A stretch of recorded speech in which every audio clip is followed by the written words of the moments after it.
Kapatid, ito, tandaan mo itong talata, bibigay ko sa'yo. Sa lahat ng Biblia, nakasulat ito.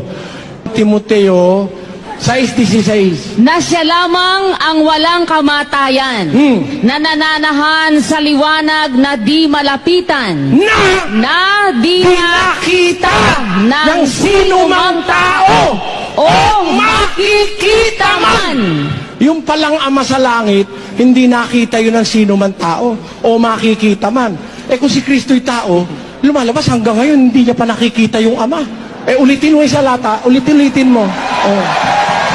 Na siya lamang ang walang kamatayan, na nananahan Sa sa liwanag na di malapitan, na di nakita ng sino mang tao o makikita man. Sumakanya nawa ang kagaharing walang hanggan, siya nawa.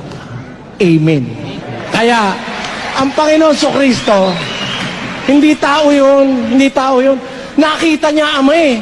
Eh walang taong nakakita kailanman sa Diyos eh. Eh nakita niya Ama. Ano ba naman logic yun? Walang taong nakakita kailanman sa Diyos. Sabi niya. Eh nakita niya.